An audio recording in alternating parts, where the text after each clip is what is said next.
Peace and welcome to The Culture right here on the Black Star Network. I'm your host, Farajii. Thank you so much for tuning in, folks. First, folks, we got a lot to talk about.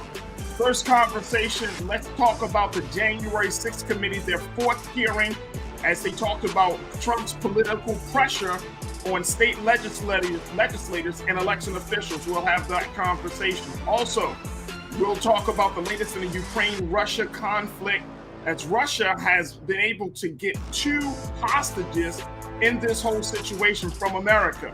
We'll talk about the implications of that. And I gotta have a question with you. How would you like your friends to respond if you were canceled? That's right. If your social media got you in trouble, how would you want your friends to come to your defense? We'll have that conversation. And later, Jussie Smollett talks about those who criticize the situation with him as being a hoax, and he got a lot to say about that. So we'll have those conversations and a whole lot more. Stay with us. It's all happening on today's edition of The Culture right here on the Black Star Network. Let's go.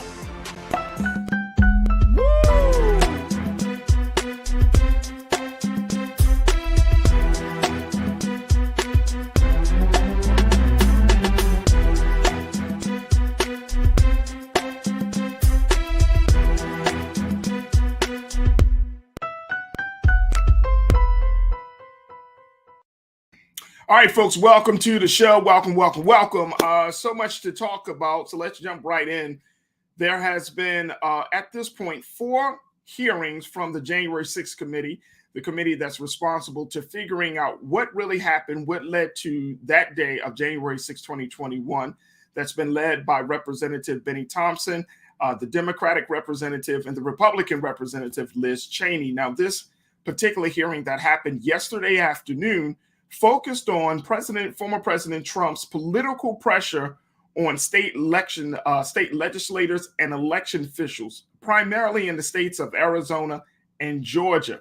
Also during the committee, there was very, very compelling testimony that came from election workers, one in particular by the name of Shay Moss, how she talks about the experience that her mother had, Ms. Ruby Freeman, and how they were working in anonymity for a while in Fulton County, right there in Georgia, until this whole situation just got totally out of hand, which led to them being threatened and intimidated simply for doing the job of managing the votes there in Georgia.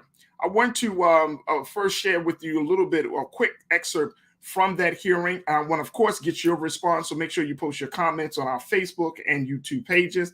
Also, we'll be checking in with Culture crew member Brother Shinedu Wakorfor to give us his insight and analysis about the situation. But first, check out what was said at yesterday's hearing. Ms. Moss, how has this experience of being targeted by the former president and his allies affected your life? It's turned my life upside down. I no longer give out my business card. I don't transfer calls. I don't want anyone knowing my name. I don't want to go anywhere with my mom because she might yell my name out over the grocery aisle or something. I don't go to the grocery store at all. I haven't been anywhere at all. I've gained about 60 pounds. I just don't do nothing anymore. I don't want to go anywhere. I second guess everything that I do. It's affecting my life in a major way, in every way, all because of lies. For me doing my job, same thing I've been doing forever.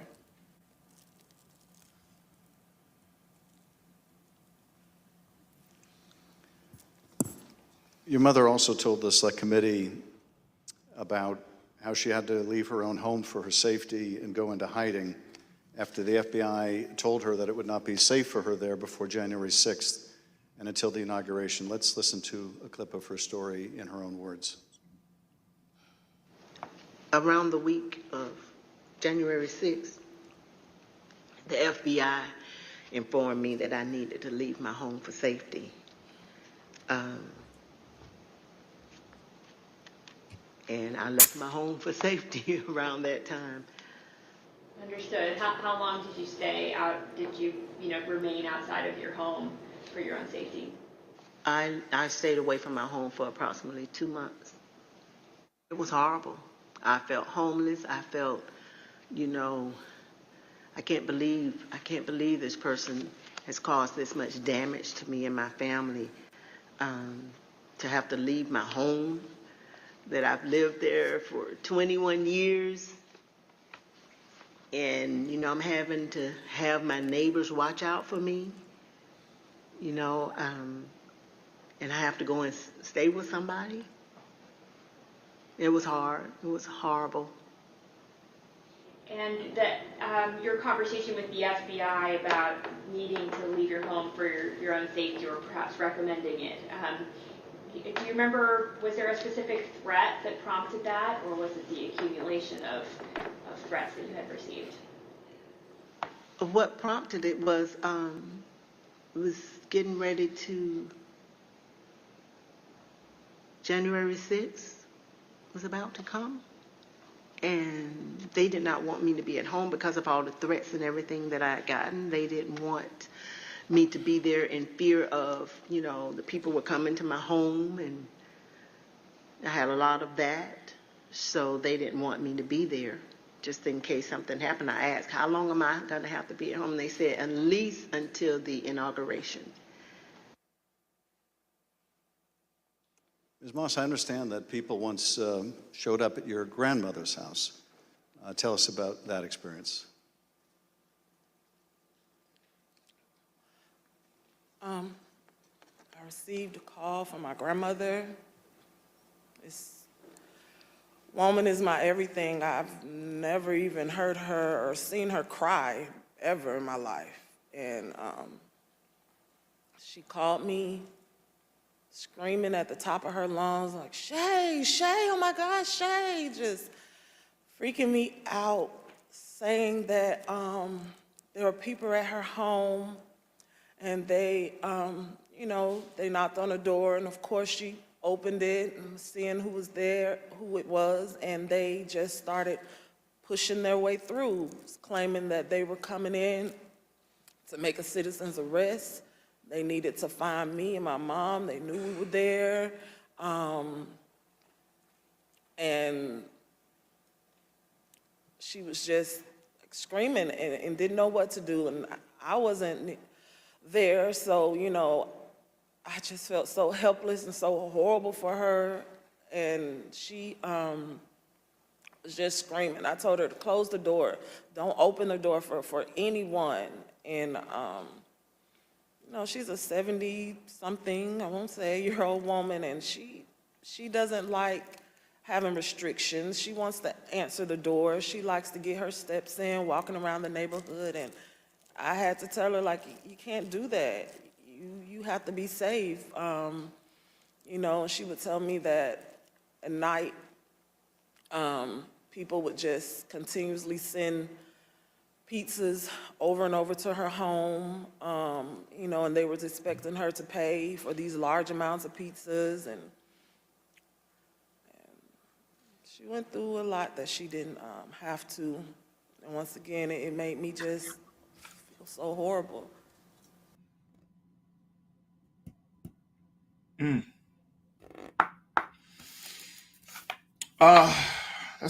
That's real hard to listen to. It was without warning, folks, that President Trump, Rudy Giuliani, his attorney, keyed in on this idea and this notion that the work that Ms. Shaye Moss and Ms. Ruby Freeman, that they were responsible for vote scamming. Trump called Ms. Freeman a professional vote scammer and a hustler. Giuliani said that Ms. Moss and Ms. Freeman had been passing around USB ports like vials of cocaine or heroin. I want to bring in our culture crew member, Brother Shanedu, who is a diversity, equity, and specialist. to talk to us a little bit about this situation. This came from yesterday's hearing, Brother Shanadu, and I've been listening to a lot of testimony, but it was this Black woman's story and her mother's story that drove home the point of how satanic this situation has really gotten. And we can even put race out there, because it was, I mean, she still, I mean, she said it, she's still in fear of her life over simply doing something that people are told that we should do, getting involved in the process. How do you make sense of this, bro? It was thank you for having me, Farajii. It was really hard to hear her statement, and hearing it is one thing, but that's something she experienced. We all know that racism is a byproduct and child of hate. And I want to say this because I don't want this to be remiss. The fact that disgraced mayor of New York, Rudy Giuliani, made the statement of comparing the flash drive being moved around as a vial of crack. Cocaine and heroin, brother. Sorry, cocaine and heroin, excuse me. That's agenda setting. We learned that in communications. Yeah. That is no different to how when a Black man, a Black boy is seen in a hoodie, he is now made to be an adult, a gangster, a thug. I think that was very dangerous, flagrant, and purposeful connotation. It's a shame what this young lady went through for doing something that is one of the most American things you can think of, serving her country one way or another. And I think what's even more damning and destructive is that we got to do all of this to find out what we already know. Right.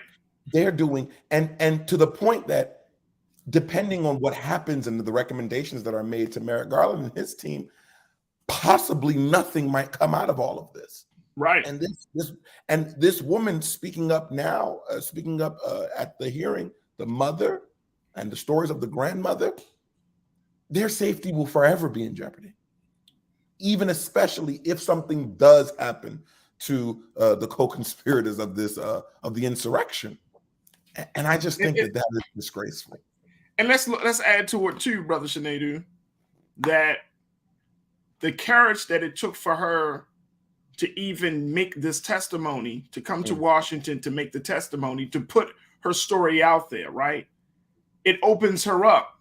Sure, for those of us who are watching it, we are, our hearts go out to her and her family, but then she got to go back home. And whatever backlash her testimony may have caused, she's going to have to kind of be re-traumatized again. That may be the situation. Now, I hope and pray it doesn't, but that may be the situation, because, I mean, she's literally going to have to move out of the state of Georgia. If she, I don't know how else to say it, because she's on national TV. Her name has been spoken by Trump. Her name was, and her mother's name was spoken by Giuliani. You know what I'm saying? Like everything.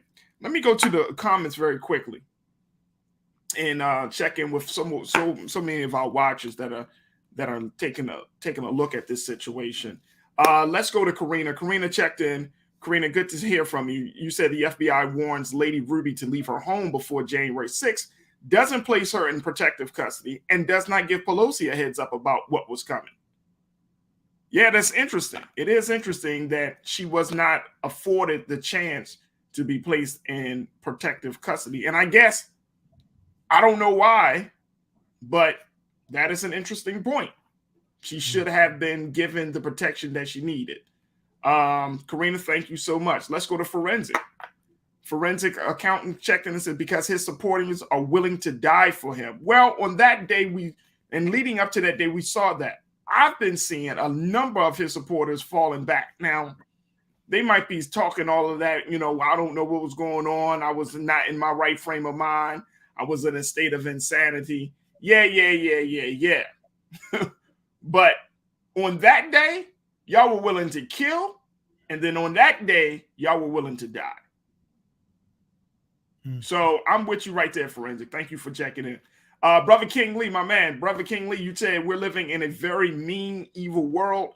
Many folks will give one accolade, smiles, and hearts, and at the same time, sucker punch decent folks, right? Right. This is and King, you know, brother, this is a very serious situation for Black folks in general. We're in a very, very serious time, shouldn't they do that? When Black folks have to go to the polls, either during this primary season or during the general election in this fall, we're going to have to figure out, like, okay, do we need to watch our backs? Is that what's going to be required? Because in some of these states where these Republicans are leading, governing, they're operating outside of the rule of law. They're operating like they're mafia. They're the mob versus like political officials. So I don't want anybody to think in their heads that, oh, they would never go that far. Please. Look at what has already happened. Oh, they will go that far. Go ahead, bro. Yeah. If you want to know how far they'll go, they wanted to hang the second most powerful man in the world. More importantly, they wanted to hang, this is very important, people got to think about this. They wanted to technically hang somebody who was on their team who just did not agree with them. That's very dangerous. It's very dangerous. Right. And I do not want to give the twice impeached, twice disgraced former president any leeway. I want you all to understand, it's not about Donald. Their loyalty is truly not to him.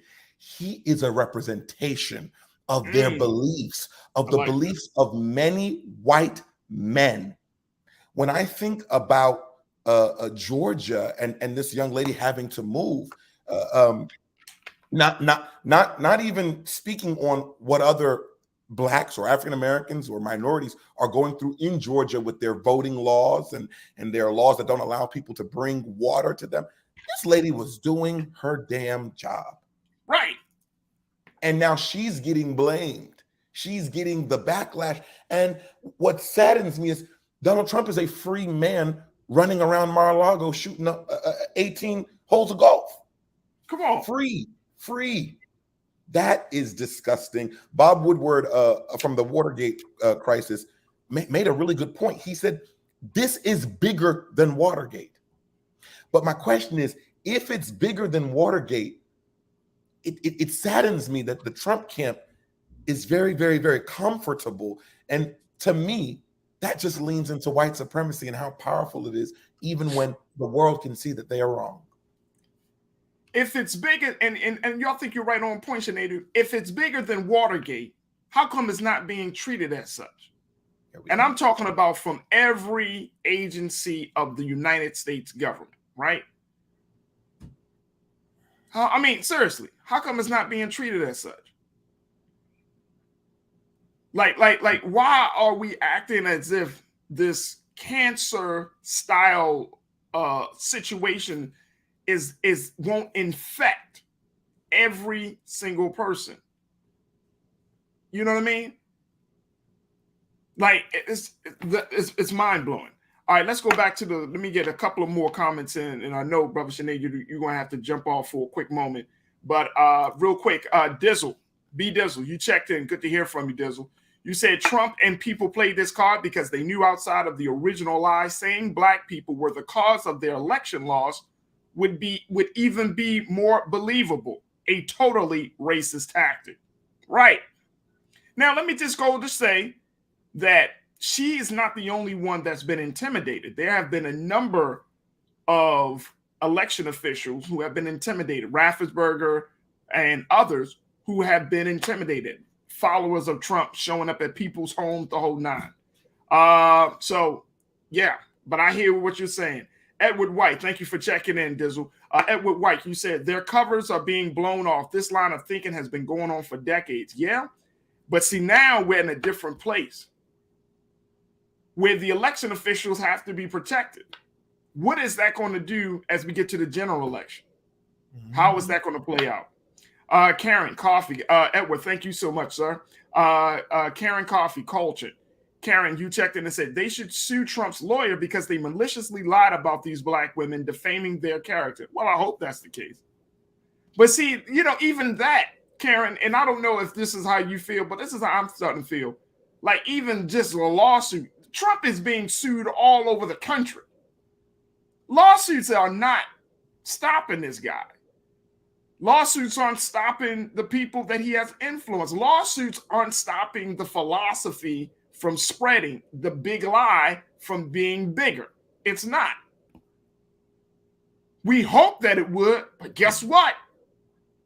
Trump-backed candidates are winning primaries. And Trump-backed candidates know that if they keep pushing the big lie, even going into this election cycle, they may get the victory that they're seeking. Mike V. Let's go to Mike V very quickly. Mike V checked in. Mike, good to hear from you. Karen, good to hear from you. Thank you. Mike V said they tried to kidnap and execute Governor Whitmer in Michigan and got very close to doing it. They came strapped like bamboo. Right.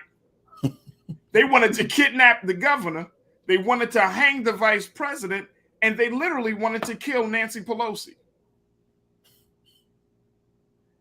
Something is going, this is craziness. You would think that we were in some quote unquote third world country where we starting.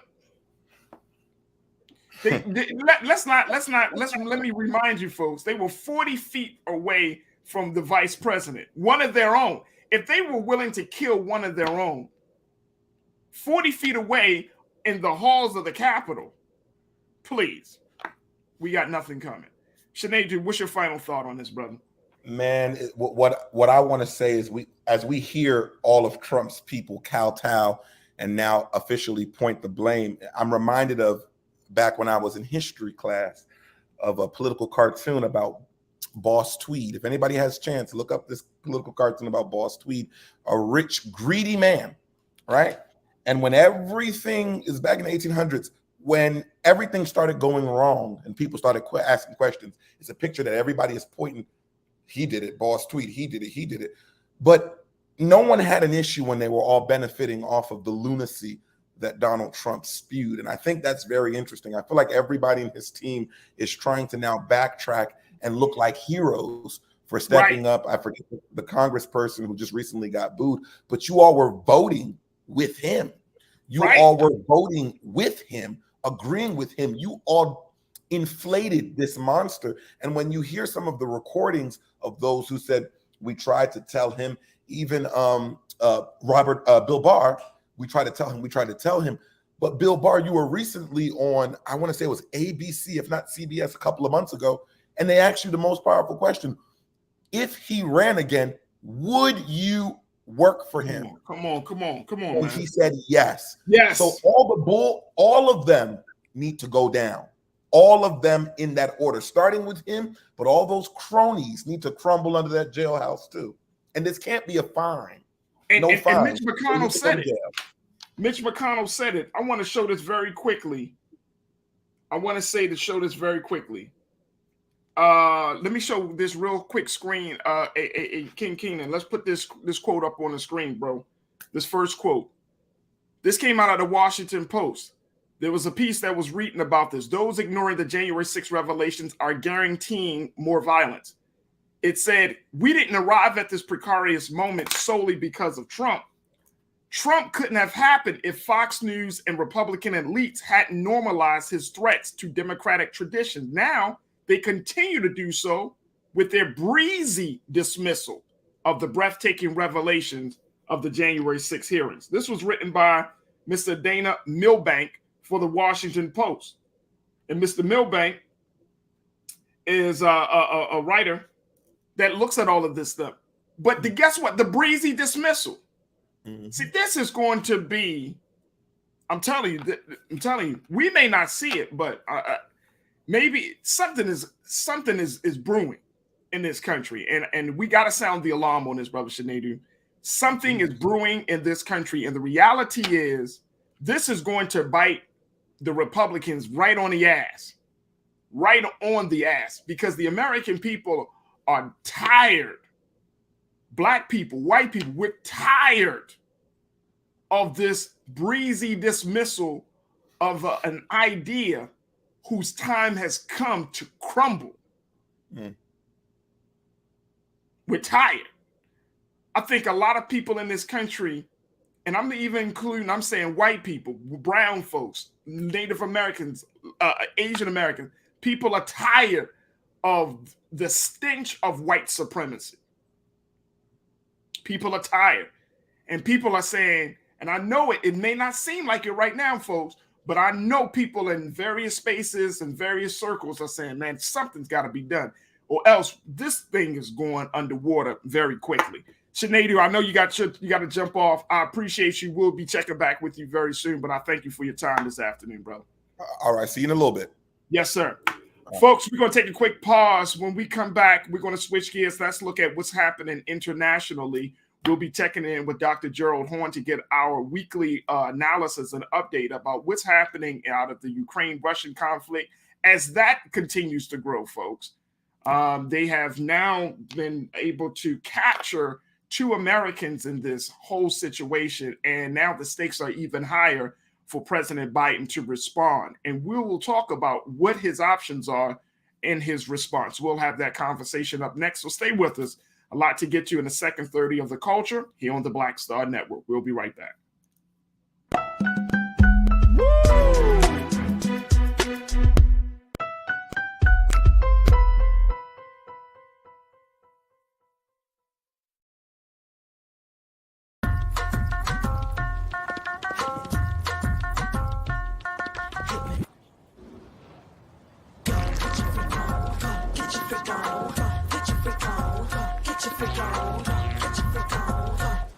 Verizon just gave us all a brand new iPhone 13. We've been customers for years. We got iPhone 13s too. Switched 2 minutes ago, literally right before this. iPhone 13 on us on any unlimited plan for every customer, with plans starting at just $35. All on the network more people rely on. Love our new Alexa. It's a Buick. Yeah, Alexa. Buick. Alexa. It's a Buick. It's an Alexa. It's a Buick. It's an Alexa. Coach, that's a Buick. That's an Alexa. The Buick Enclave with available Alexa built-in. Pull up a chair, take your seat. The Black Tape with me, Dr. Greg Carr, here on the Black Star Network. Every week, we'll take a deeper dive into the world we're living in. Join the conversation only on the Black Star Network. I'm Deborah Owens, America's Wealth Coach, and my new show, Get Wealthy, focuses on the things that your financial advisor and bank isn't telling you, but you absolutely need to know. So watch Get Wealthy on the Black Star Network.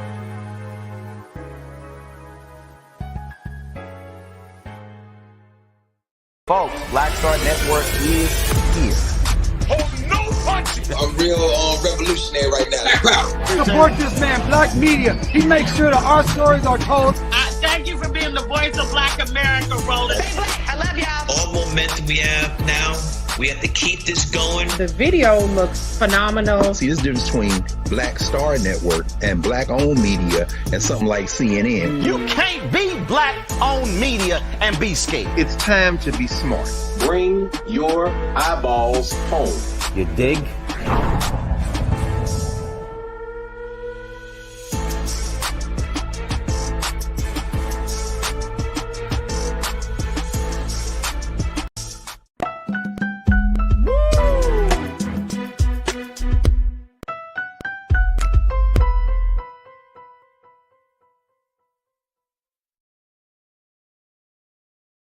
Folks, welcome back. We want to switch gears now to have a conversation about the latest situation coming out of the Russia-Ukraine conflict. We have been, of course, getting updates about this, but let me just bring you up to speed very quickly on where we are with this conflict. And there's a big development in this whole situation because now 2 Americans that have been captured as a result of this war, 2 Americans that volunteered themselves. As you can see, they threatened these captured American vets. And now the U.S. is is calling for them to invoke the laws of war. But essentially what happened to these 2 Americans is that They volunteered their time and themselves to fight on the behalf of the Ukrainian people. And as a result of that, they were captured. And so now that is putting President Biden and his administration in a much deeper place where the stakes are even higher around this situation. I want to share with you a little bit of what was said about some of the things that the State Department said about this whole situation. Take a look here, folks. Check this out. The State Department put it out there saying yesterday that U.S. officials are in talks with Russian authorities about the two men, Alexander Druk, 39, and Andy Hunin, of 29, who had volunteered to fight with the Ukrainian government forces. Now, the U.S. is also in touch with the families of the two men, both of whom are from Alabama, and with the International Committee of the Red Cross, according to the State Department. And so, looking at this situation, it's going to be determined how President Bush is going to deal with, President Biden is going to deal with this. Both Druk and Hun were detained by pro-Russian forces while fighting in eastern Ukraine, and their case raises concern about the status of thousands of foreign volunteers currently fighting in the war-torn country. Human rights observers and legal scholars say foreign fighters serving under Ukrainian military command are entitled to prisoner of war status, and according to longstanding rules laid out by the Geneva Convention, should not be prosecuted. Now, this came from Town Magazine. Now, they also said, but Russian officials have instead labeled all foreigners who fight along the Ukrainians mercenaries, which is a legal term that means many international protections do not apply. Wow. We wanted to bring in our analyst to talk about this, Dr. Gerald Horne, who is a professor of history and African American study from the University of Houston. Dr. Horne, good to hear from you, dear brother. How are you? It's all good. What about you? I'm all good, Doc. I'm all good. This situation with these two American veterans, they decided, and I felt that, I guess they were feeling so inspired to join the fight, they put themselves in harm's way. Now they've been captured. And as a result of that, President Biden is trying to advocate for them to not be prosecuted, for basically to keep them alive. What's the likelihood that Russia is going to listen and to follow the rules set out in the Geneva Convention? Well, it depends. As your setup piece suggested, there are different interpretations of the status of these two young men who were captured. If they're regarded as mercenaries, I would say that their fate is certainly uncertain. You should also know that Merrick Garland, the United States Attorney General, was just in Ukraine the other day, and he's pursuing war crimes prosecutions against various Russian officials. I doubt if that will put Russia in any mood to take a soft line with regard to these two U.S. nationals that have been captured.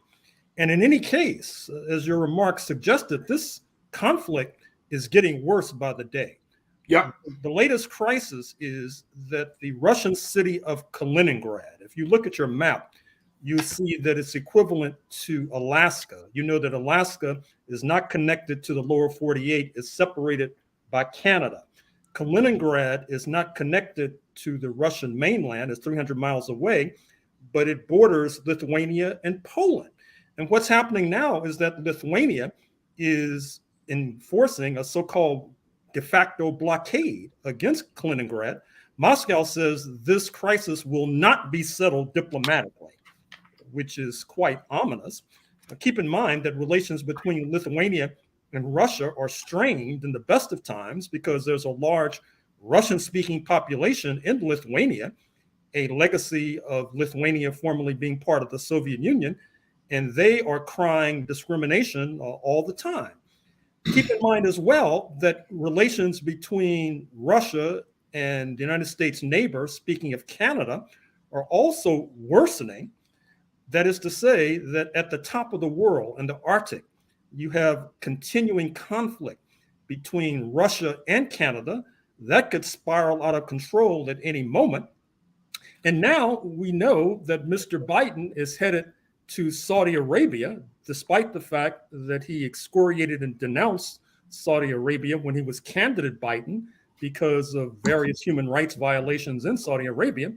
But given the fact that this Ukraine-Russia conflict has led to an escalation and skyrocketing of the price of gasoline at the pump, Mr. Biden is heading to Saudi Arabia with hat in hand, basically imploring the Saudis and their Arab allies to pump more oil. In fact, Mr. Biden, in a rather obvious and transparent effort to collect votes for November, has suggested that the gas tax be suspended for 3 months. I assume that'll end on the first Tuesday in November, at which point it'll go back up.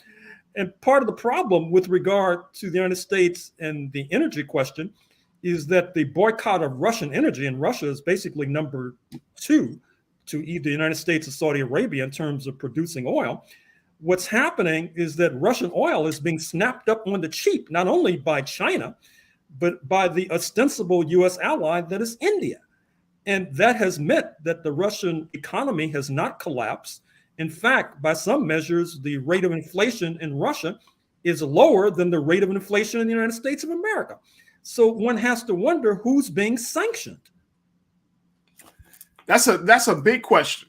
That's the big question there, Dr. Horn. And as we look at this situation, I mean, you're talking about all of these countries and all these nations are being pulled in, either inadvertently or advertently by the United States. And I'm wondering, considering that Russia is still feeling the extreme pressure of sanctions, they're still feeling the extreme pressure of their currency losing value, they're losing allies and friends. They're getting back into a corner. So this doesn't bode well for those 2 American vets who are in their captivity there. This doesn't create a situation where these 2 vets might either be placed under the POW status and be protected, or just simply stay kept alive. It also does not bode well for Brittany Griner. Recall that some months ago, the 6'8" basketball star, women's basketball star, was detained at an airport in Russia because supposedly she had some form of marijuana in her suitcase. Supposedly there are negotiations taking place to release her. They don't seem to be going very well. And keep in mind as well, speaking of soldiers who are not Russian and not Ukrainian who were captured on the battlefield, just today, the BBC has reported that there have been some West Africans, believe it or not, who were fighting with the Ukrainians who have been captured by the Russians. Their fate is also unclear. Keep in mind as well that just the other day, President Zelensky of Ukraine addressed a forum of the African Union, the continental-wide body of 54 African nations headquartered in Ethiopia. He made a plea to them, but apparently that plea did not necessarily resonate because a significant number of African nations are still in the corner of Moscow. And as I think we've talked about on this program before, this has led the Congressional Black Caucus, led by Congressman Gregory Meeks of Southeast Queens, New York, to carry legislation that passed the House by an overwhelming margin that would punish and sanction those African nations who refused to join the sanctions crusade against Moscow. Now, obviously, this is not going down very well in South Africa, which is the leading African nation that has refused to join the sanctions crusade. And so this crisis in Central and Eastern Europe is now spreading like an oil spill throughout the world with consequences that are difficult to predict. Absolutely. Absolutely. We could take some comments from our watchers, folks, if you want to post your comments as we continue to talk to Dr. Gerald Horn, the Morse Professorship of History and African American Studies at the University of Houston. Dr. Horn, talk to us about just some of the other things that Russia is doing right now. I'm looking at the fact that the Institute for War put out an analysis note saying that Russia may be possibly doing what they call a purge of their commanders, as they have fired some of their top commanders in the field and essentially promoted lower ranking officers right in the middle of this conflict. What is happening with that, and how will that play out over these next few weeks, do you think? Well, part of the problem, as you know, is that the United States for months now has been sharing intelligence with the Ukrainians. The Ukrainians have used that intelligence to pick off, that is to say, kill a number of leading Russian generals. And therefore, Russia has to dip a bit more deeply into the ranks to promote officers to the rank of general. And given the mortality rate of these Russian generals, that does not necessarily bode well for their futures. Keep in mind as well that because of US intelligence, the Ukrainians were able to severely damage, if not sink, a leading Russian naval vessel, which then had knock-on effects in terms of removing from service a number of Russian admirals. And once again, Russia has to dig deeper into the ranks to promote officers who may not have been promoted but for the damaging of this Russian ship, Moskva. So this is a crisis, once again, that's spinning out of control. Yeah. The wounding and killing of Ukrainian soldiers is basically off the charts. And I think that's one of the reasons why they've had to rely upon what Moscow would call mercenaries. That is to say that there's so many Ukrainian young men who are finding their ways to a grave that Ukrainians have to put out an all points bulletin all around the world to West Africa, to the United States, calling for the replenishing of their armed forces.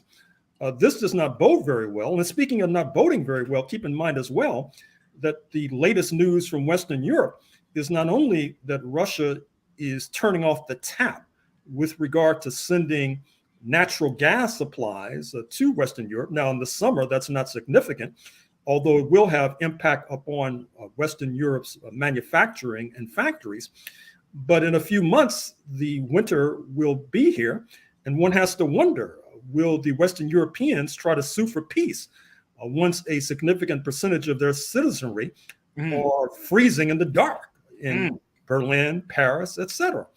So this is what Mr. Biden has to contemplate as he heads to Saudi Arabia to try to get more oil pumped, because he knows that right now this crisis is really spinning out of control. Oh, no doubt. No doubt. Let me just share with a couple of our watchers are saying, King Saul, good to hear from you. King Saul said something fishy is going on. Out of those people fighting, they captured 2 Americans. Ukraine probably set those 2 Americans up so that the United States can get more involved. I don't know how to really respond to that, Dr. Horn, but we have seen the United States do some cruddy things internationally. Well, I understand why King Saul came to that conclusion. Certainly, if I were in Ukraine, that's what I would do. That is to say that you want the United States more deeply involved, because given the fact that Ukraine's population is about a quarter of the population of that of Russia, things do not look very promising for Ukraine on the battlefield. No. So they need to somehow change the game. And certainly getting the United States more deeply involved beyond the billions and billions that the U.S. taxpayers have been sending to that part of Central and Eastern Europe, that seems to be a high priority right now for Kiev. Absolutely. Absolutely. King Saul, thank you for checking in, sir. Let's go to Mike V. The Department of Homeland Security put out a memo that many of the far right wingers in the U.S. who traveled to Ukraine to fight are now returning back to the U.S. with skills developed on the battlefield that could be used here. Have you heard about that one? I haven't heard that one.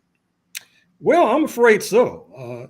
In fact, you probably know about the notorious Azov Battalion in Ukraine, which has known and notorious Nazi and neo-Nazi and white supremacist connections.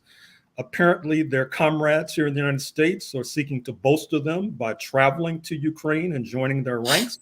As a matter of fact, I think that we need to get the Culture Crack News team on this story of what might be the connections of these 2 prisoners from the United States, from Alabama, interestingly enough, captured on the battlefield. Were they with the Azov Battalion, for example? What is their history in the United States of America? Those are all questions that need to be posed and answered. Right. Big questions. Let's go to Joe. Joe Long checked in on our YouTube page. Joe said, we don't produce as much as we consume, so we have to have President Biden negotiate with those billionaires in Saudi Arabia. Is that what you're seeing from your analysis, Dr. Horn? Well, certainly, because as you know, and as we said a moment or two ago, Mr. Biden promised and pledged when he was running for president that he would turn Saudi Arabia into a pariah, the outlaw state, he said.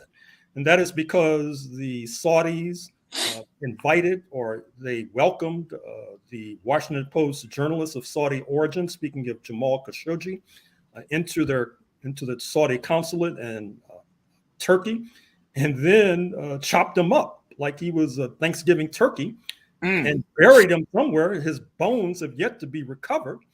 It was a very grisly and ghoulish murder. And that is one of the reasons why the Washington Post has been so harsh towards the Saudis, and Mr. Biden had been listening to the Washington Post, not to mention the fact that the Saudis have been waging a bloody and genocidal war, in fact, in their neighbor, speaking of Yemen. Many folks have been killed as a result of the United States promiscuously supplying weapons to Saudi Arabia. Mr. Biden said that he would curtail that weapon supply as well. He has not done so. And obviously the answer as to why not is oil. He wants the Saudis to bail out the US economy by pumping more oil, because you probably saw the headlines from Northern California that suggested that a gallon of gasoline at the pump was headed towards $10. $10 a gallon. Saw that. How can one survive? That's like a pay cut. So Mr. Biden obviously is trying to do something about that. Absolutely. I want to go to McCole Spicer. McCole, it's always good to hear from you, sis. You posted that this war was never going to be between just Russia and the Ukraine. Economics, goods and services, gas, food, etc. This is a world war. Every nation is being affected. Absolutely. This is called the pull-in, folks, and this is exactly what's happening. But then I think Danita, thank you, McCole. Danita checked in and said along the same lines, how much deeper does the United States have to get? What's up with all those nations? Big question. Big question. And look, I'm going to add to what you said, Danita, because I read that the NATO Secretary General said that this may be a war that will last years, considering, what do you say, will need long-term military support as Russia masses reserves in Ukraine. So this situation will last years.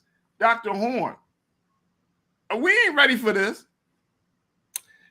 Well, not only are we not ready for this, but I'm afraid to say, Brother Farajii, that don't be surprised, and I regret having to say this, if your children wind up fighting in Ukraine some years from now. Wow. Because as Washington sees it, not only is this war bleeding Russia, which is the leading nuclear power on planet Earth, and therefore, as Pentagon Chief Lloyd Austin put it, weakening Russia has to be a priority. But behind Russia is the People's Republic of China, which is actually the big enchilada, the big burrito. And the idea is that if you weaken China's firewall, speaking of Russia, you're ultimately weakening China as well. So you're knocking out two birds with one stone. This is a generational conflict. This is a transgenerational conflict. This is a pan-generational conflict that will be lasting indefinitely. Wow. Man, oh man. Dr. Gerald Horn, the Morse Professorship of who teaches history and African American studies at the University of Houston. Dr. Horn, always a great and honorable pleasure to have you on the show with us to bring us up to speed on the latest situation. So thank you for your time this afternoon. Thank you. Absolutely. Folks, we got to take a quick pause. When we come back, let's talk philosophy. I'm going to share with you. I have a question for you about this. If you were canceled, how would you want your friends to respond? Now, we're in a different culture. We're in a time where people are often canceled for social media, for what they say on social media or mishaps and all of those things. But now we're also got to ask the question, well, how do we want the people that are close to us to respond? Would you want them to come to your defense, or would you tell them to completely disregard you?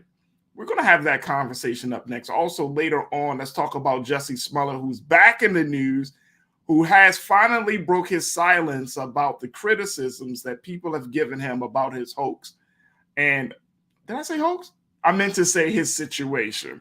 We'll share with you what he had to say. Plus, I got trends posted doing the most. So we got a lot to get to in the second hour of The Culture. Stay with us. It's all happening and coming right to you here on the Black Star Network. We'll be right back.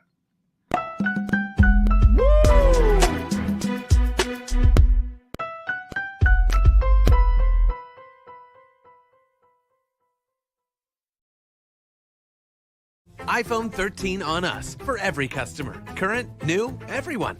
To show the love. Don't you think it's time to get wealthy? I'm Deborah Owens, America's Wealth Coach, and my new show on the Black Star Network focuses on the things your financial advisor or bank isn't telling you. So watch Get Wealthy on the Black Star Network.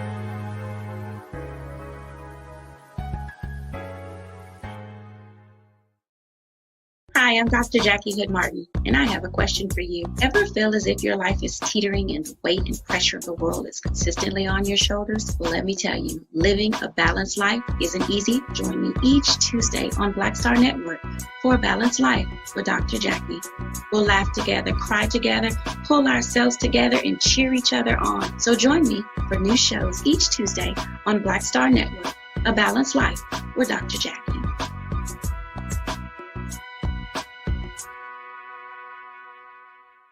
Pull up a chair, take your seat. The Black Tape with me, Dr. Greg Carr, here on the Black Star Network. Every week, we'll take a deeper dive into the world we're living in. Join the conversation only on the Black Star Network. How about sushi? I just had sushi for lunch yesterday. How about tacos? Automatic emergency braking, one of 6 advanced safety features standard on every 2022 Chevy Equinox. Find new technology. Find new roads. Chevrolet.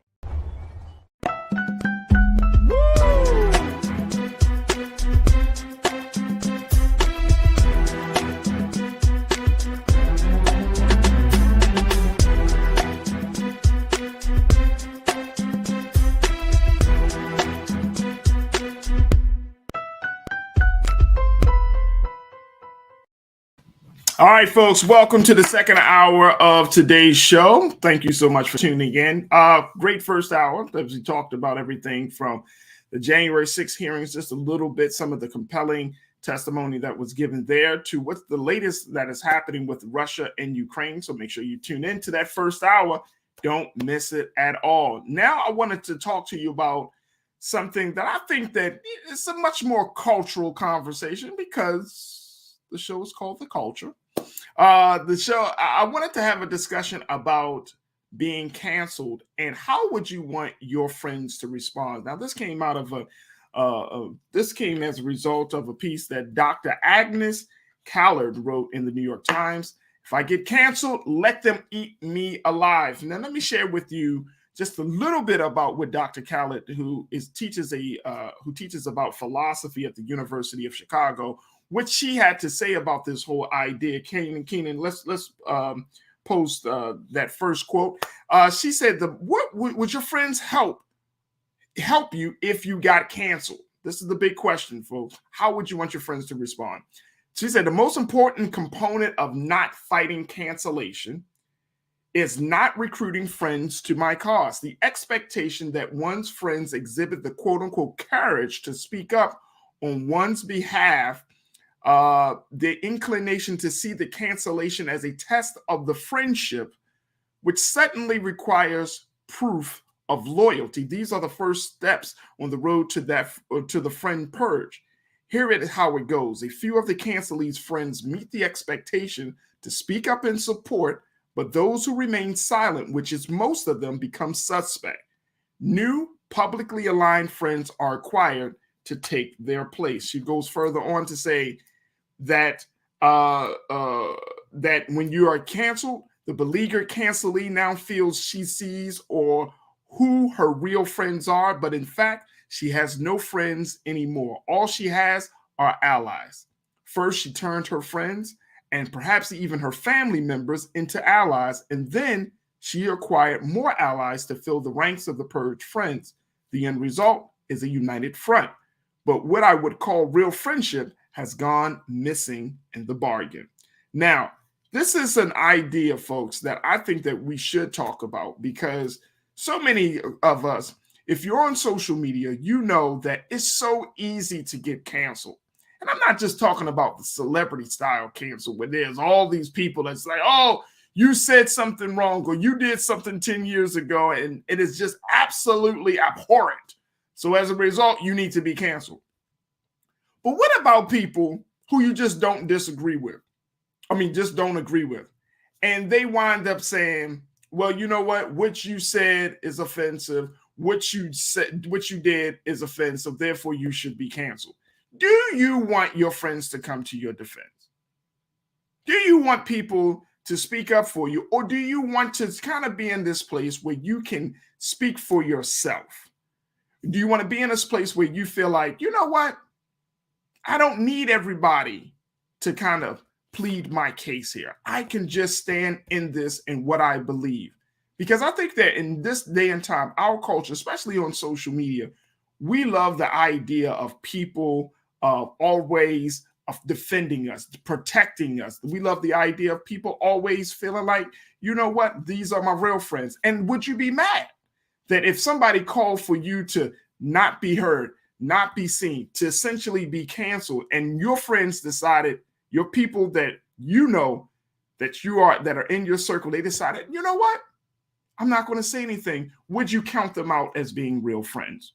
I want to bring back our culture crew member, Brother Sinedu Wakwafor, who is a diversity, inclusion, and equity specialist, to talk about this. Sinedu, we're in the time of cancellation. People get canceled all the time, left and right.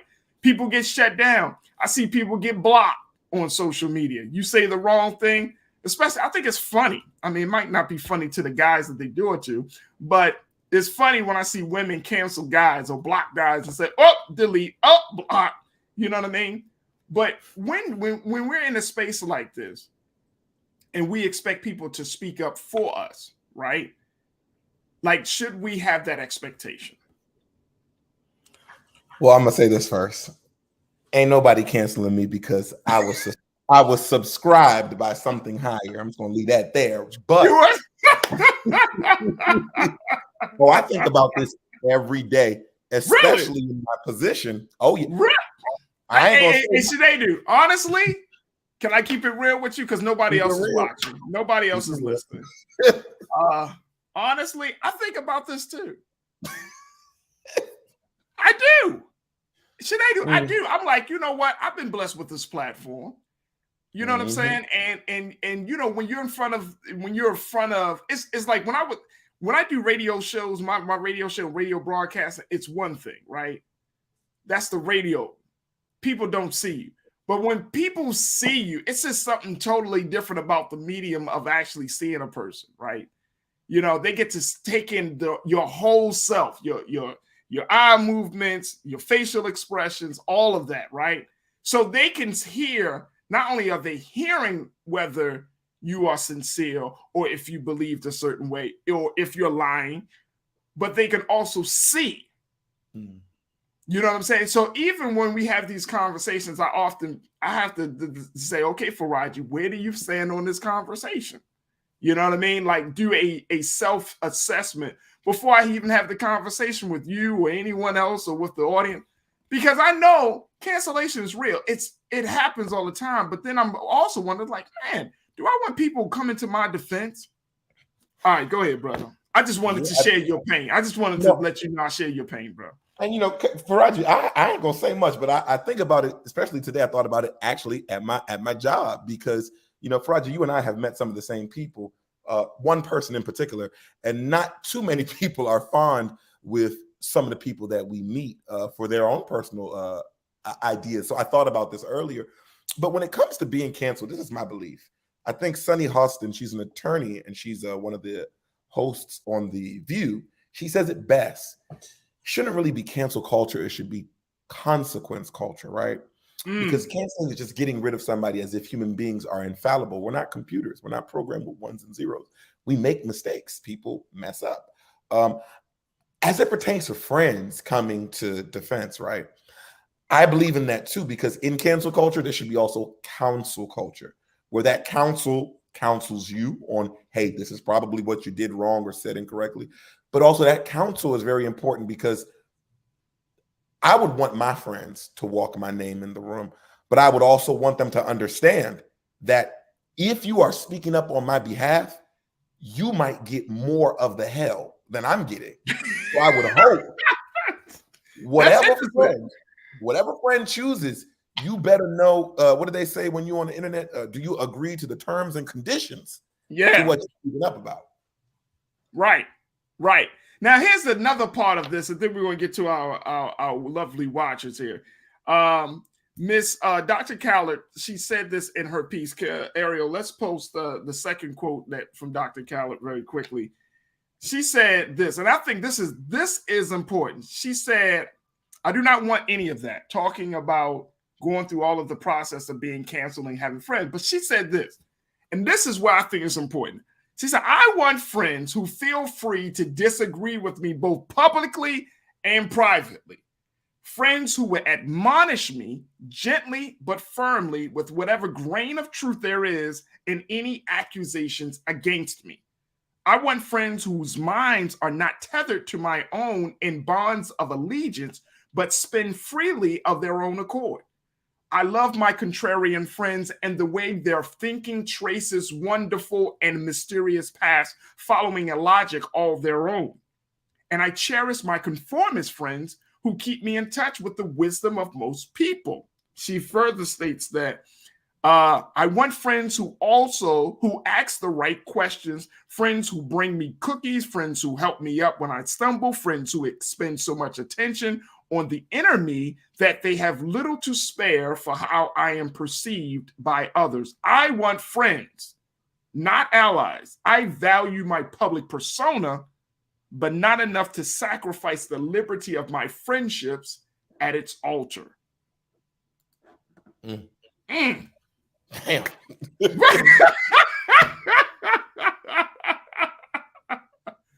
Look, let me tell you something.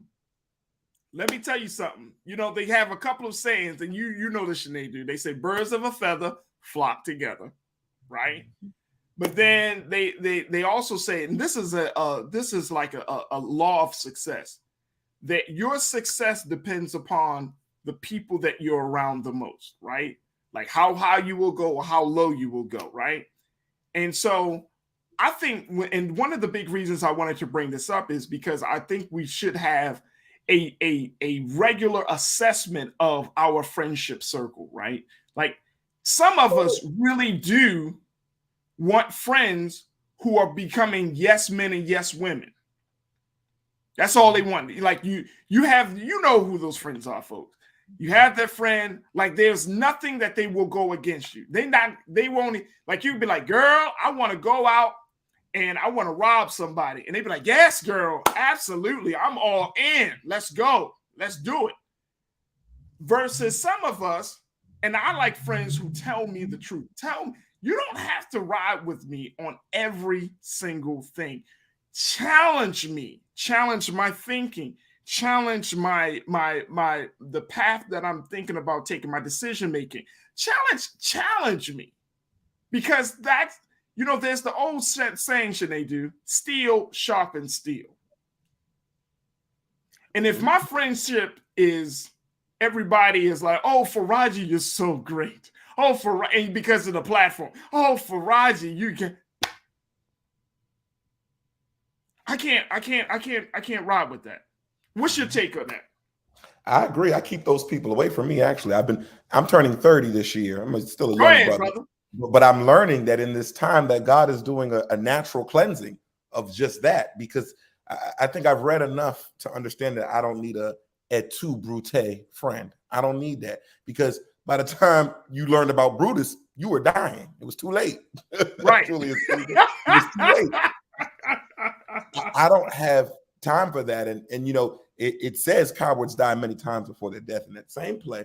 And it's, the people around you in casual moments right. may not be the best. And you wait for the dramatic moment to say, man, I'm trying to prevent all that because I think we've all had enough experiences. So I definitely hear you on that. I need the friend who's going to make me feel so uncomfortable by their truth and then say, so what we eating for dinner afterwards? Like, it has to be like family. Because if I value you enough, I got to value your everything, your unabashed truth, as long as I know that you're not here to hurt me. And what I'm asking of you, most importantly, is also what I am giving you in return as well. Absolutely. Absolutely. All right, let's go to what our watchers got to say. Forensic, I see you. Forensic accountant think they slick, man. Farajii knows we will roast his behind. Yes, you know what? Look, man, it takes a man of true character to stand in the fire. I don't mind standing in the fire, baby. Let's just get it cooking.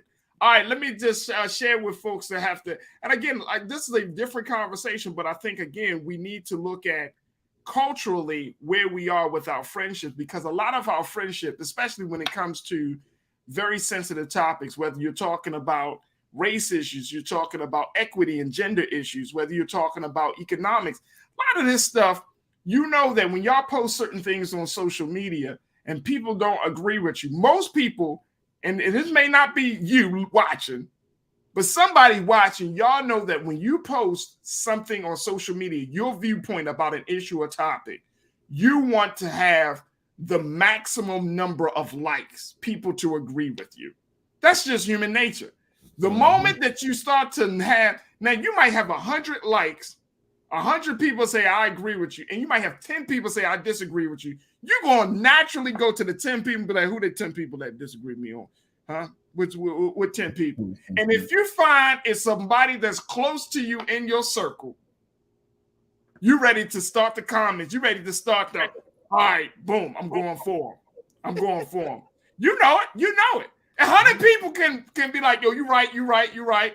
10 people, it takes you ready for them. All right, let's go to Zoe. Zoe Bing checking in. Zoe, good to hear from you. Zoe said, if you are my friend, I'm riding with you through the good and the bad, but I'm also going to tell you when you're wrong.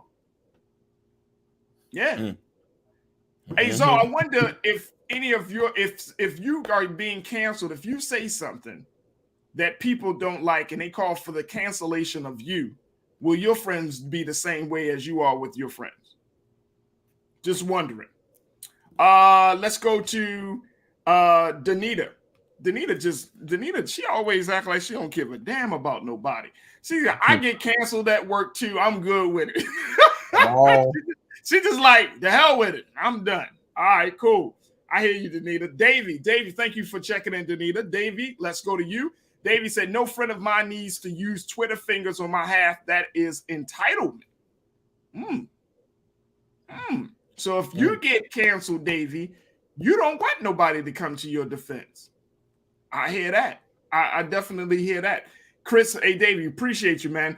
Chris said, what is the average length of time for canceled people on social media nowadays? People got short-term memories. Some seems like a lot of people can just rebrand themselves after a couple of years. Yeah, but you know what? That's a good point, Sinead. And I would have to see what is the average time that person is canceled on social media. But if you offer social media, say for 10 days, and you're an avid social media user, 10 days can feel like 10,000 days.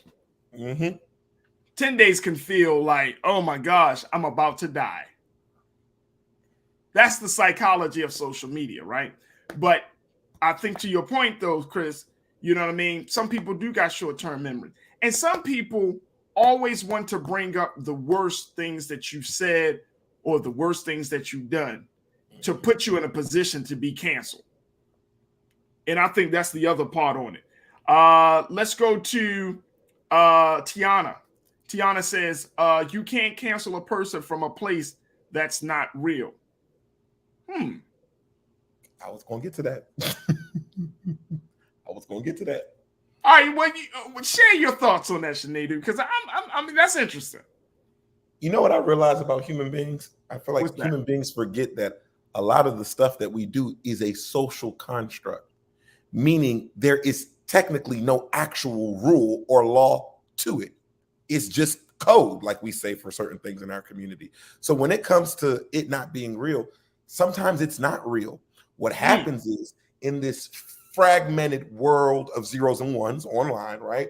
We do these things and we get mass buy-in, and then we make it real. We make it a thing. Like, think about when somebody goes viral, for instance. What they did in real time, no one actually cared about it, right? But then everybody buys in with their likes and their shares and their tweets. Let's say something positive, a dance or something. Their likes and shares and tweets, everybody buys into it, and then it becomes real. Then now you got the news talking about it, and somebody has it on the podcast, so on and so forth. So it's a social construct that we have created reality out of with our buy-in. So there's not a real time limit for anybody to be canceled. To be brought back in. That's why I think it's important that you judge somebody not by their moments, but by the milestones. What is the continuous work that somebody is doing or have been doing? For example, when somebody makes a slip up and all of a sudden everybody's listening for sound bites and then they're canceled, that's when the crew comes in and says, no.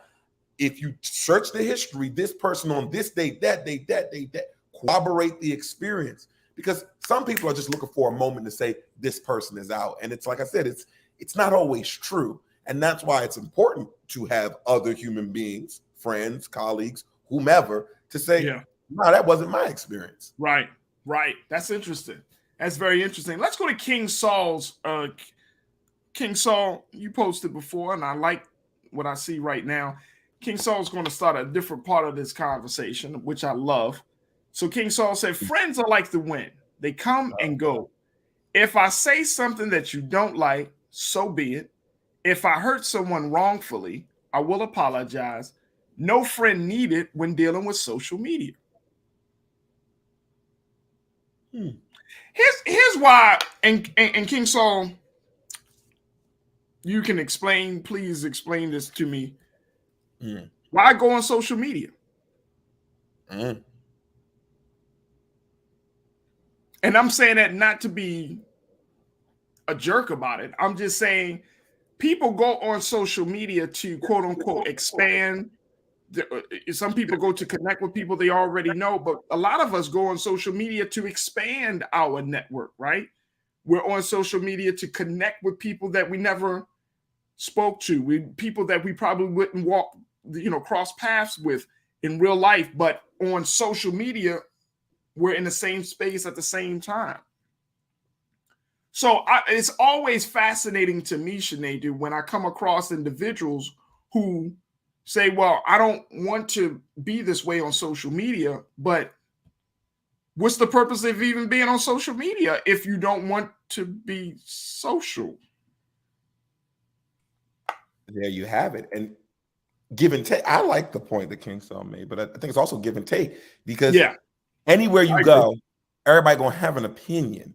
And I think we have to be strong within our, you know what I think about? I think about, and this is so off left field, but stay with me. I think about Nelson Mandela, right? Seriously. He was in Rikers Island for all these years. Everybody advocated what he should do. Some people advocate he should be there, he shouldn't be there. Some people like he needs to be free now, and I'm angry on his behalf. And then he comes out like the Dalai Lama. There should be peace in the world. I think it all comes back to self. We can't let what people say, it shouldn't affect us to the emotional level of tearing ourselves down, right? At a certain point, what you say should come to my periphery. And at a certain point, my built-in pop-up blocker should say, stop.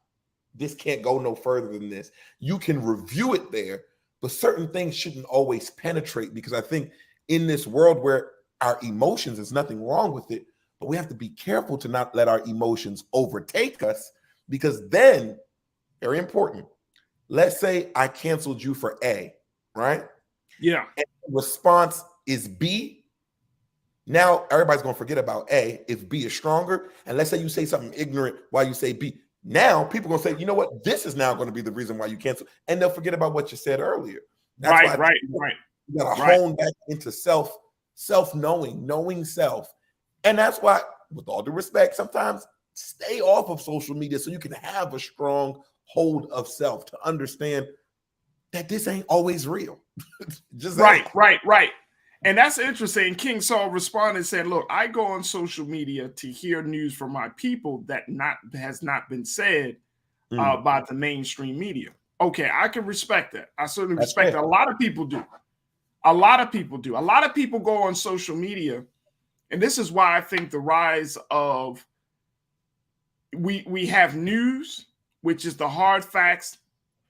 Just tell me what happened. And then you have opinion journalism, right? Where you have people like myself and others who offer their personal analysis on the news, right? I mean, we adhere to journalistic principles, but we still offer our opinions, right? So I get that. It's just fascinating, though, that we're in a space and time where our culture is like, people aren't necessarily being or feel like they're connecting to one another the way they should, even in a space on social media, Sinead. Like people still feel disconnected, alone, even though they have 1,000 friends on their friends list, you know?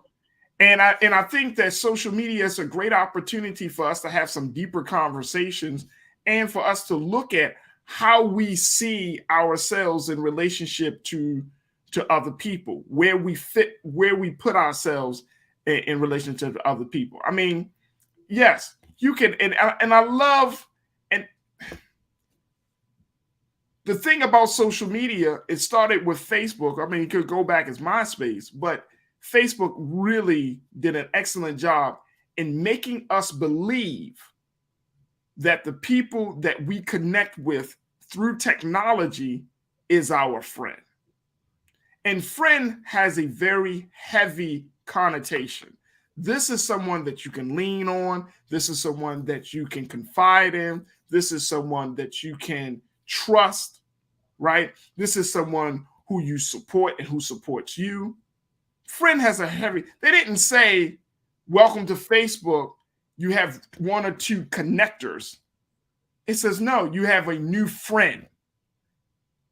And we have all been conditioned to believe that if I friend you, then you are going to treat me with respect. If I friend you, you're going to support me in my expression. If I friend you, you're going to defend me if I'm under attack. But that's not the case. Farajii, you done said something. You don't know it, but you done said something now. You done said something now. You got the people going, wow, you done said something now. Talk to me, man. Talk to me. That's real. And when you said that, it made me think of LinkedIn, right? LinkedIn uses the term connection, right? Because that's what we are usually, just a connection. And I think when you use the word, because terms have really, really deep meaning, friends, you're now putting expectations on strangers. And you ask yourself, even the people that you may know, let's say somebody you went to college with, what have you. Just because we went to college, it don't even mean we may have not even been friends there, but because the community of Facebook calls anybody you connect with a friend, or Instagram a follower. And I think follower is even more dangerous because we got, hear what's going on.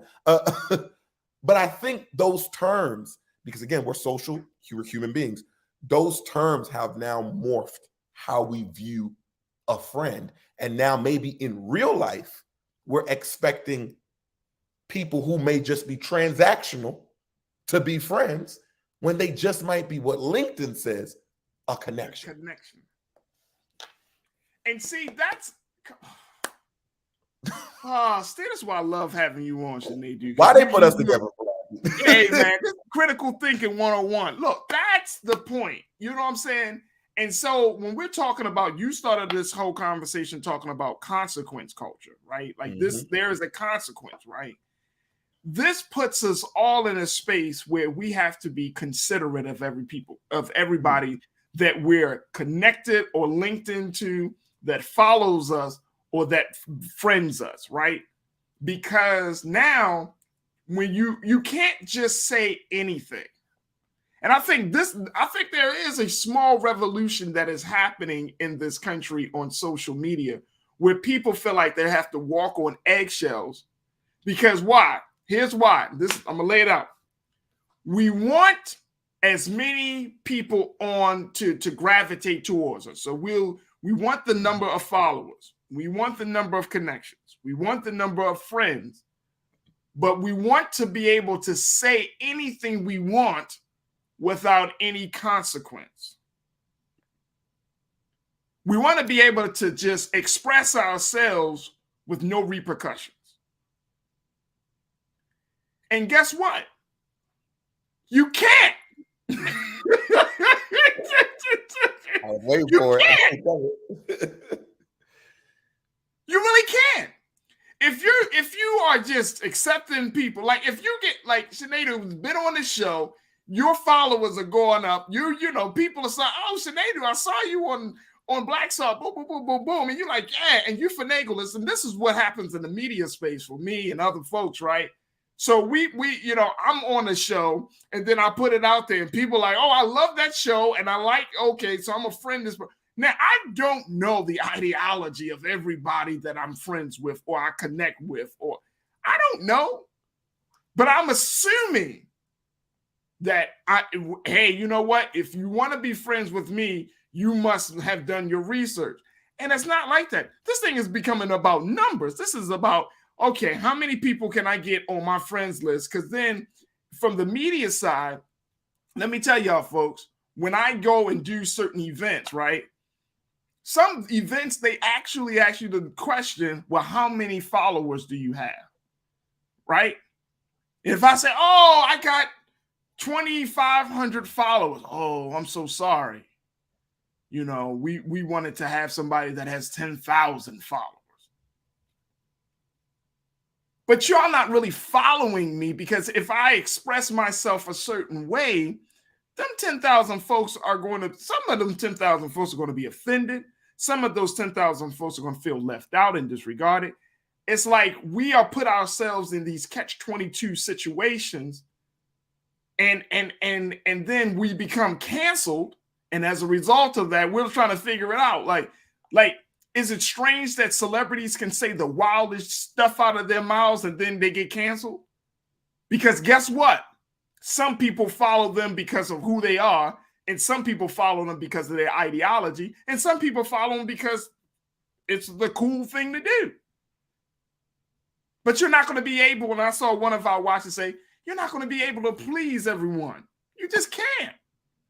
So we're setting ourselves up for failure. And if we do, if somebody says, well, oh, so I don't like what Sinead said. Oh, man, Farajii, you friends with Sinead? I remember, check this out.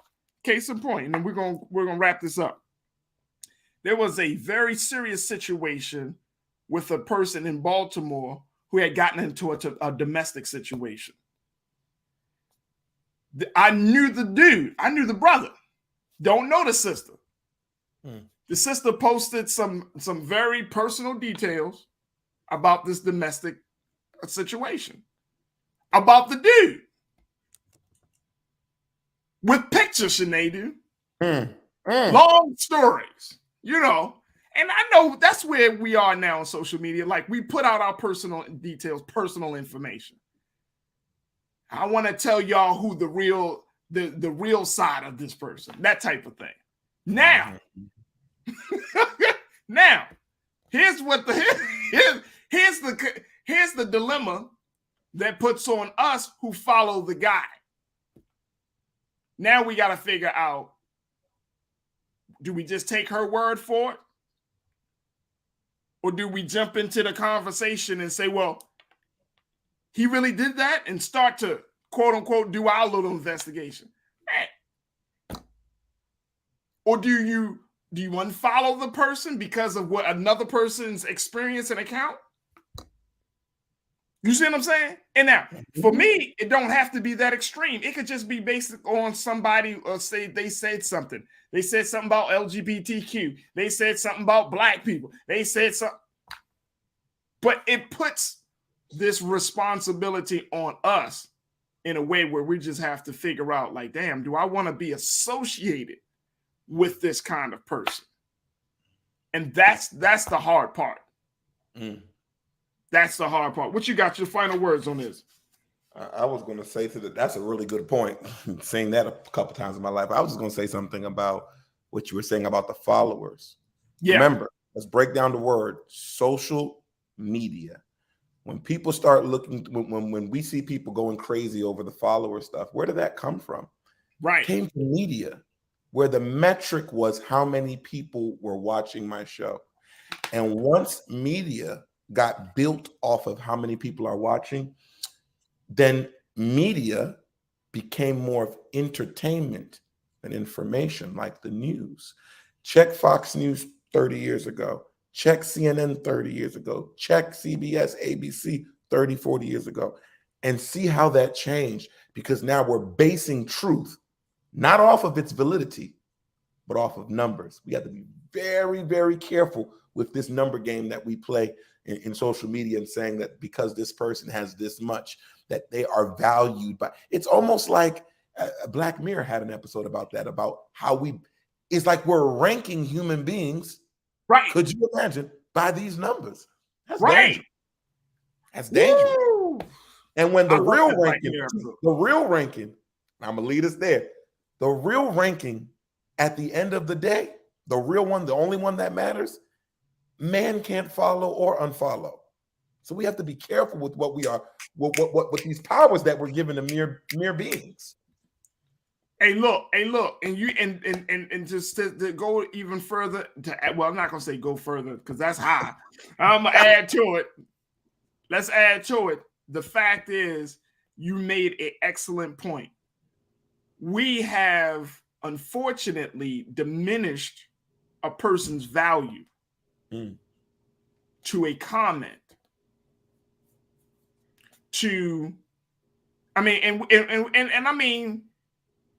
We've diminished people. Classic example. This is something I hear across the board. I might have said it a couple of times. You don't like the way a person says something, this person is trash. And look how we just diminished them. We just diminished them. We just completely took them from a human being to rubbish. Rubbish. We just totally took the humanity out of them. Oh, you read that comment? They're garbage. They're trash. Block them. They don't even need to be heard, seen. Block them. Delete. You know what I mean? And look, the person just could be uneducated about a subject, or they could just be, you know what I mean? They just not as cultured as you are. And we just delete. Instead of saying, like, using the opportunity as a teaching opportunity, right? Now, if you're trying to empower, you're trying to teach somebody to think a little bit broadly, to think a little bit, get more open-minded, and they're fighting you fist and hand and foot, and they, no. After a while, it's like, all right, I'm not putting no more energy into this. Right. You know what I mean? But that delete button, that block button, that trash assessment is always there. And look at that. The end result of that, Sinead, really quickly, is our timeline starts to look like an echo chamber instead of a timeline that's going to challenge us to think deeper. Right? And then here's the kicker. So then you trashed and you deleted and you blocked all of the people that have a contrary view to you. And then you get mad because everybody's posting the same thing, talking about the same thing. Man, my situation is dry. They all talk about the same thing. Damn, ain't nobody. True. Wait, you put all these barriers up. I don't mind having people have different viewpoints. And I don't know why we get so afraid. If you have a different viewpoint, okay. My thing is make sure that you know where, just stand strong on your viewpoint. Maybe your viewpoint can give me an opportunity for me to see things differently. I don't want to see everything the same way all the time by the same people. There's no growth. And I think that's the big thing. Like, we don't challenge ourselves to want to grow. And as a result of that, we cancel people. Trash. All right, look, we got to take a quick break. When we come back, Jussie Smollett responds to the criticism that his whole situation was just a hoax. I'll share that with you and a whole lot more. Stay with us. It's The Culture on the Black Star Network.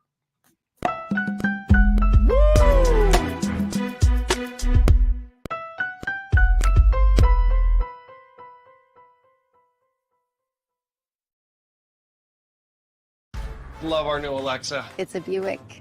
Yeah, Alexa. Buick. Alexa. It's a Buick. It's an Alexa. It's a Buick. It's an Alexa. Coach, that's a Buick. That's an Alexa. The Buick Enclave with available Alexa built-in. Verizon just gave us all a brand new iPhone 13. We've been customers for years. We got iPhone 13s too. Switched 2 minutes ago, literally right before this. iPhone 13 on us on any unlimited plan for every customer, with plans starting at just $35. All on the network more people rely on. Hi, I'm Dr. Jackie Hood Martin, and I have a question for you. Ever feel as if your life is teetering and the weight and pressure of the world is consistently on your shoulders? Well, let me tell you, living a balanced life isn't easy. Join me each Tuesday on Black Star Network for A Balanced Life with Dr. Jackie. We'll laugh together, cry together, pull ourselves together, and cheer each other on. So join me for new shows each Tuesday on Black Star Network, A Balanced Life with Dr. Jackie.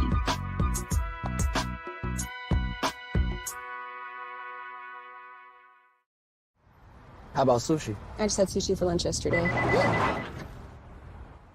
How about tacos? Automatic emergency braking, one of 6 advanced safety features standard on every 2022 Chevy Equinox. Find new technology. Find new roads. Chevrolet.